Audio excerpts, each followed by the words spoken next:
잠시 기도하겠습니다.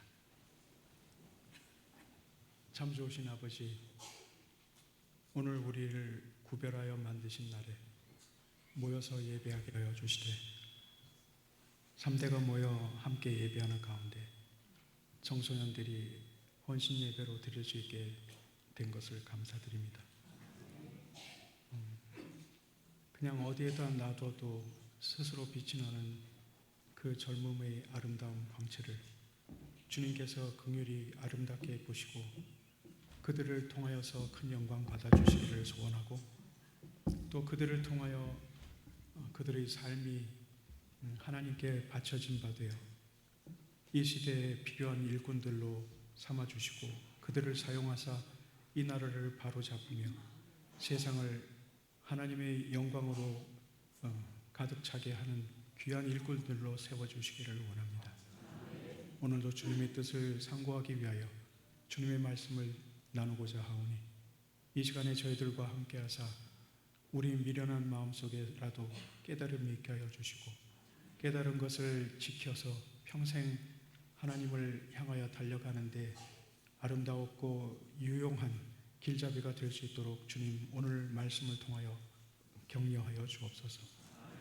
이 모든 말씀 예수 그리스도의 이름으로 기도드립니다. 아멘. 지난주부터 제가 개인적으로 되게 시험을 받고 있었습니다.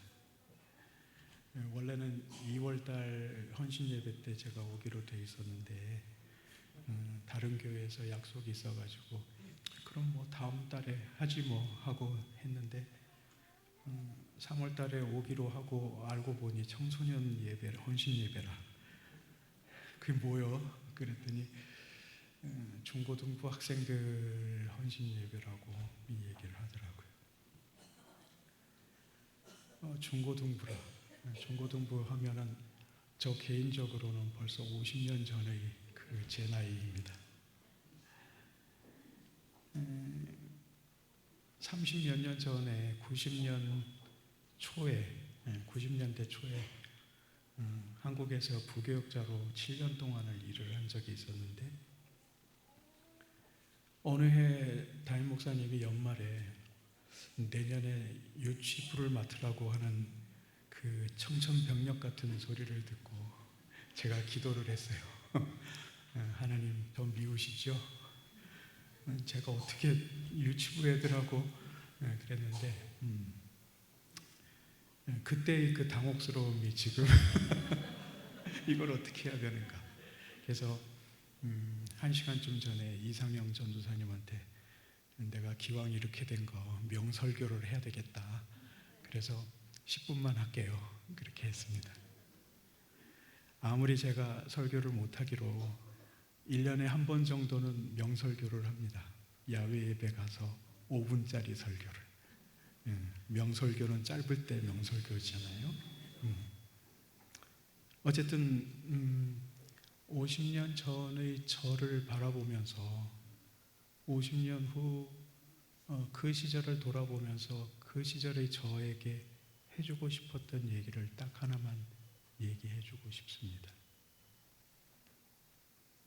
오늘 우리가 읽은 말씀은 다니엘서 서론 부분이죠.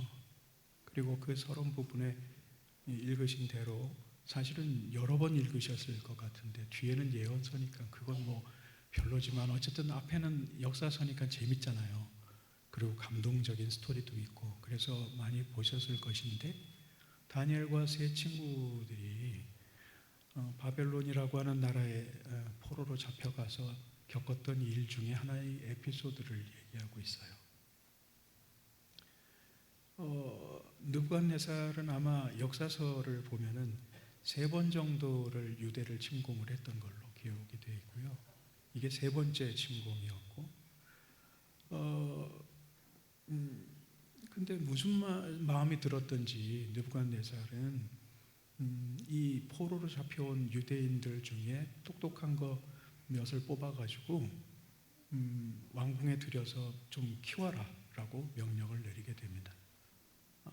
짐작컨대는 아마 이 똑똑한 청년들을 잘 길러서 자기 옆에 두고서 뭐 흔한 대로 하면은 술시중을 든든지 아니면 점을 치든지 하는 그런 일에 종사시키려고 했던 것 같습니다. 그걸 하기 위해서 훈련 과정이 있죠. 이 아이들을 왕궁에 데려와서 교육도 시키고 누구나 먹고 싶어하는 왕궁의 임금이 먹는 음식도 먹고 포도주도 먹고 말하자면 포로로 잡혀온 사람치고는 아주 팔자가 좋아진 거죠. 출세의 길이 보장이 된 겁니다. 뭐 물론 바벨론의 그 국민처럼 그렇게 백성들처럼 그렇게 출세할 수는 없고 그냥 하급직처럼 돼 있는 그 전문직에서 종사하게 돼 있긴 하겠지만은 식민지의 백성으로 치고 이 정도라면은 그냥 출세한 거 아니겠습니까?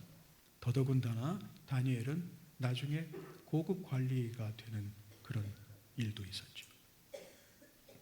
그런데 이 사람들 중에 다니엘과 세 친구가 엉뚱한 일을 벌이게 됩니다. 그건 뭐냐면 나는 왕이 주는 음식 가운데 그 고기나 뭐 그런 걸 먹지 않고 채식만 하겠다고 결정을 하게 된 거예요. 아마 그 고기라고 하는 것이 제사 드린 음식 중에 남은 것이 아니었을까 짐작을 합니다. 말하자면 이방신에게 드려졌던 그 제사 음식을 내가 먹으면서 살 수는 없다라고 하는 거겠죠. 근데 하나님께서 굉장히 은혜를 베푸셨어요. 왜냐하면 포로로 잡혀온 식민지의 그 청년들이 자기들이 주는 그것도 거절을 하고 이렇게 채식만 하겠다고 버티면은 관도 그러면 딴 사람 뽑고 아니면 너희들은 죽어라. 그럴 수도 있는데 그 아이들을 그 청년들을 담당한 관리가 오히려 사정조가 돼버립니다. 이게 하나님께서 긍휼을 베푸신 이유라고 생각합니다. 야, 너희들 왜 이러는 거냐? 먹어야 된다.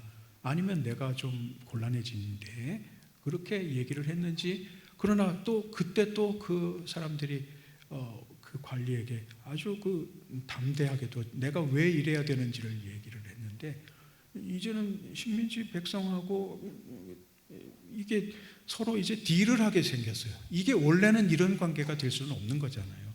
일방적으로 결정을 하고 처리를 해도 되는 건데 오히려 붙들고 사정을 하는 상황이 되어버린 거죠. 그래서 시험을 합니다.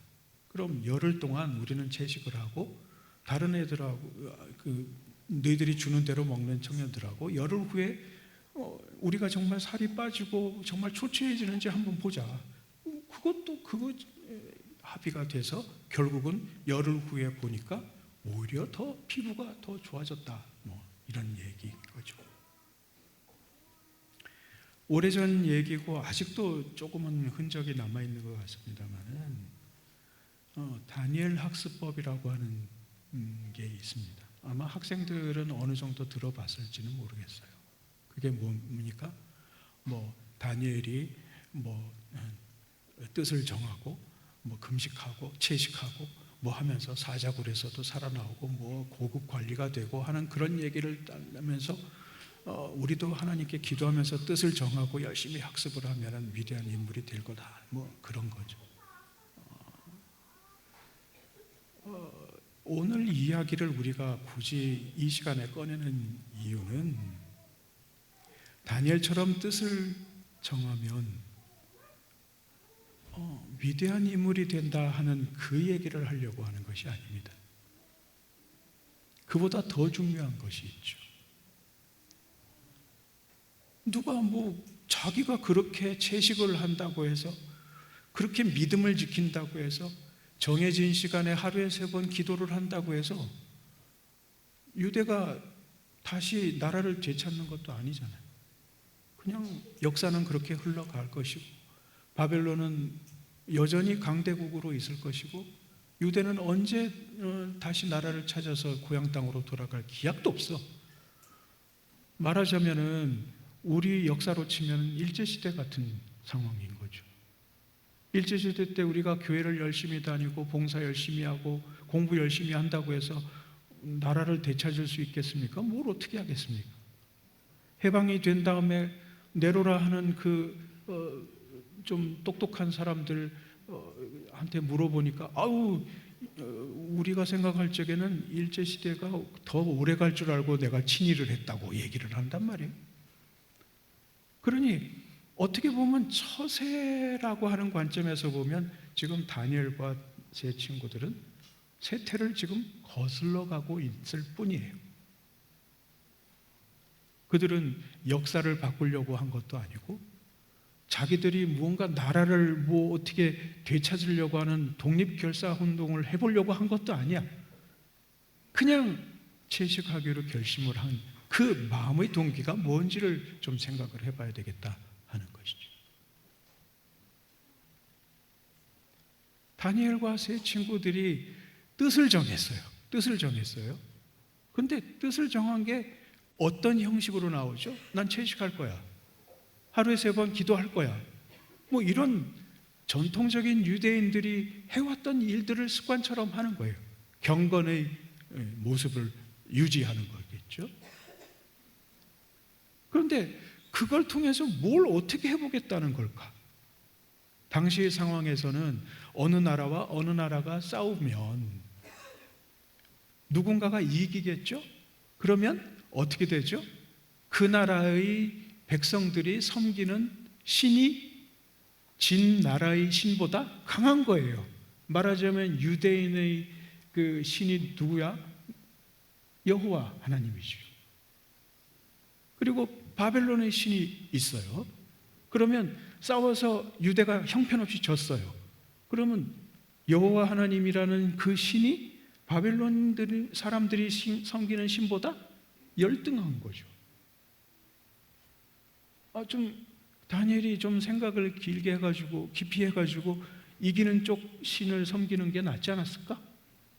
그게 출세도 되고 좋지 않았을까? 그러나 그는 그렇게 하지 않았어요.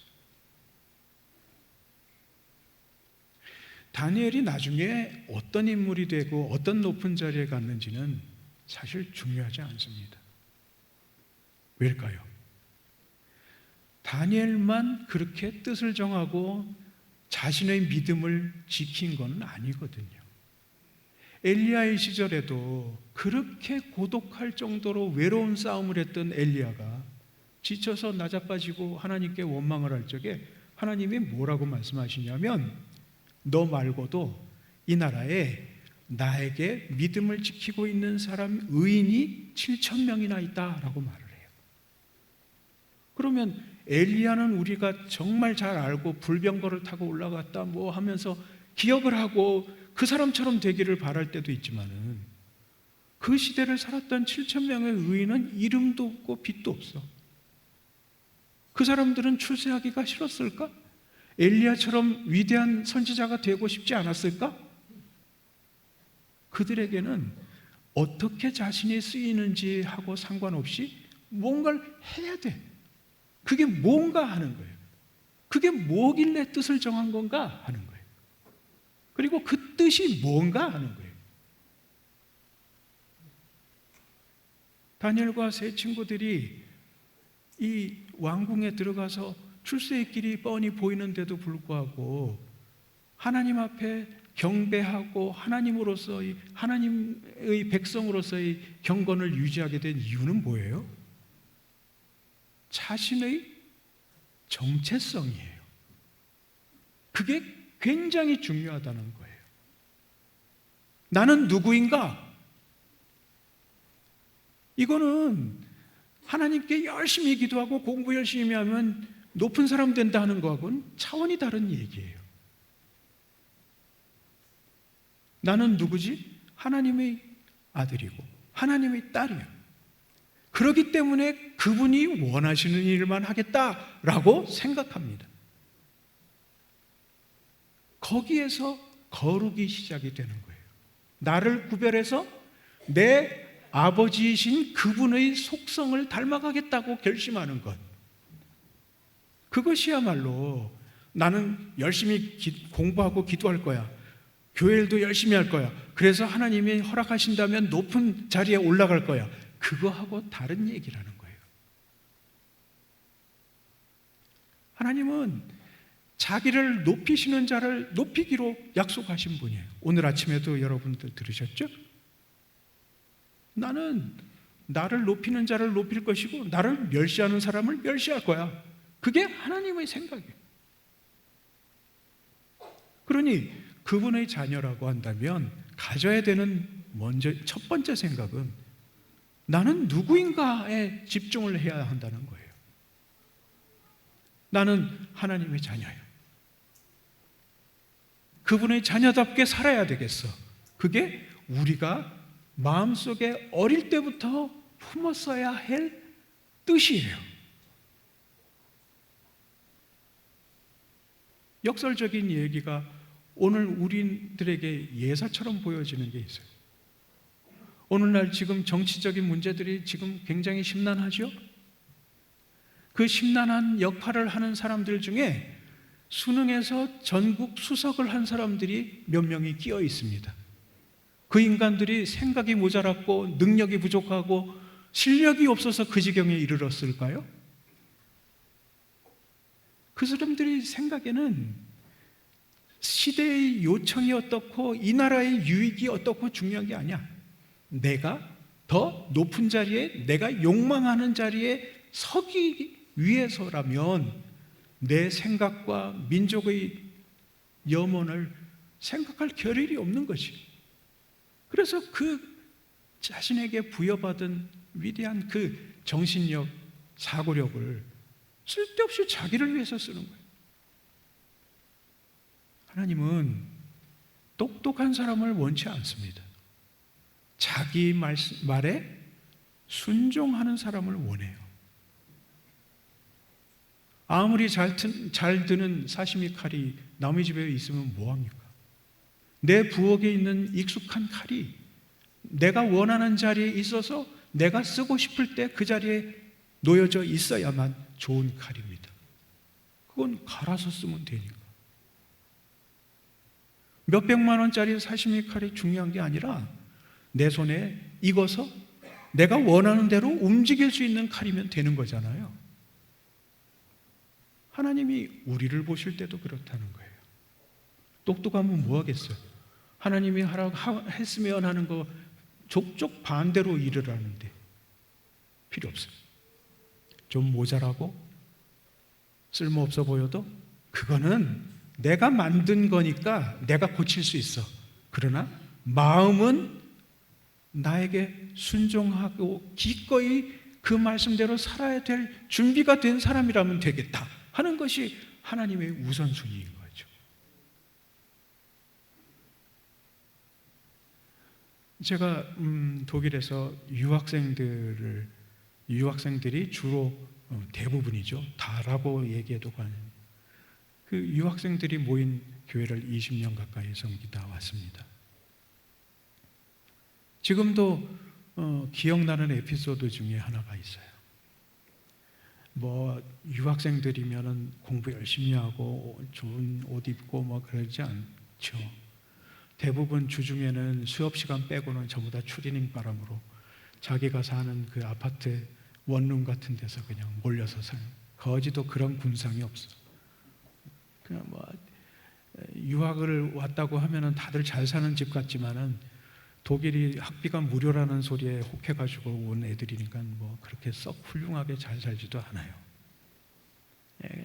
그 아이들의 소원이 뭐냐면 거의 대부분 떡볶이 먹는 거.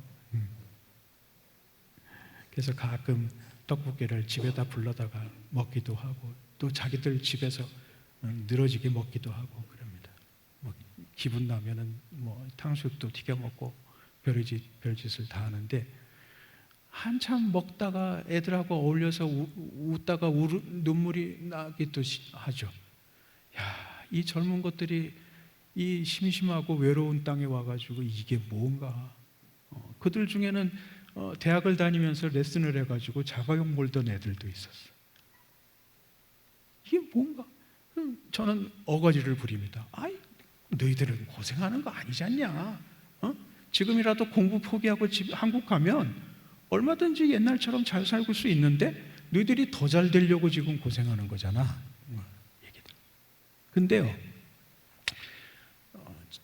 어떤 추억이 있는가 하면은 어느 날 이상하게 청양고추를 했는지 무슨 캡사이신이 들어있는 고춧가루를 넣었는지 떡볶이가 너무 매웠어요.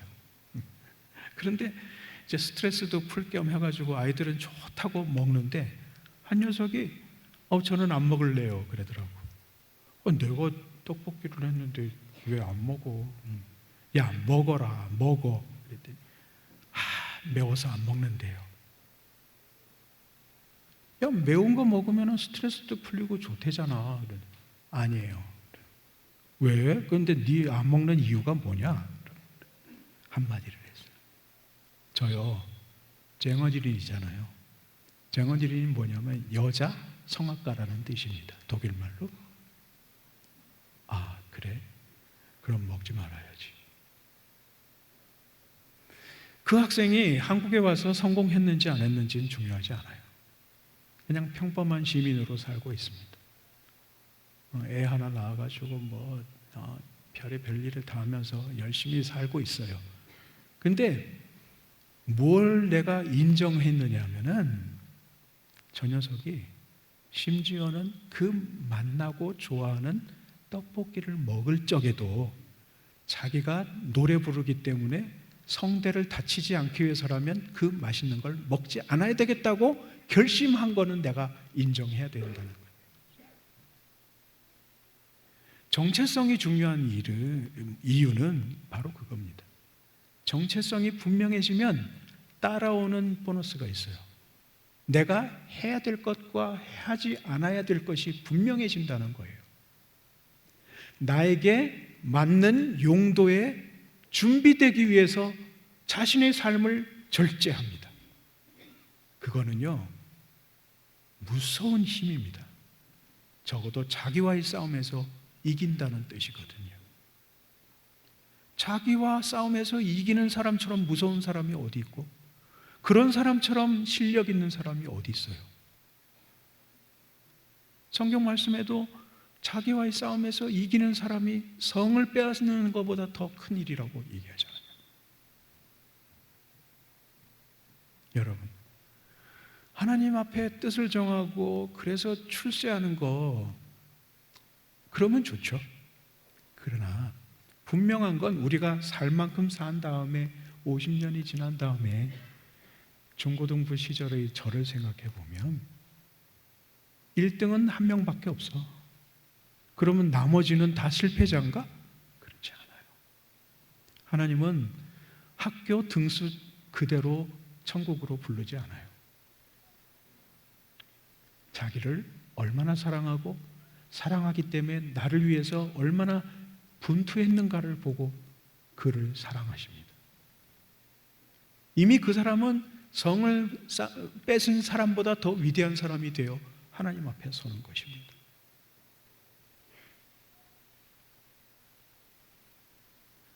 공부하는 사람들이 저희 교회를 20년 가까운 세월 동안에 600명 정도가 지나갔습니다. 한 해에 30명이 오고 한 해에 30명이 떠나면서 그 아이들 오는 사람 환영하고 가는 사람 배웅하느라고 1년이 훌딱 갔더라고요. 그런데요, 그 학생들이 공부하는 걸 보면서 제가 깨달은 게 있어요. 음악을 하잖아요. 대부분 보면 중학생이나 고등학생 때 음악을 합니다. 고등학생 때도 이미 늦었어요. 근데요, 더 중요한 게 있더라고요. 좋은 선생을 만나서 처음부터 잘했어야 돼요. 그러니까 유학을 와가지고 전문가가 되고 그 길로 뭔가를 평생을 해야 될 때쯤 돼가지고 어느 문제를 딱 발견하면요, 그땐 이미 늦은 거예요. 문제는 어느 박명순과 어떤 그 개그맨이 한 말이 있죠. 늦었다 싶을 때가 늦은 거야.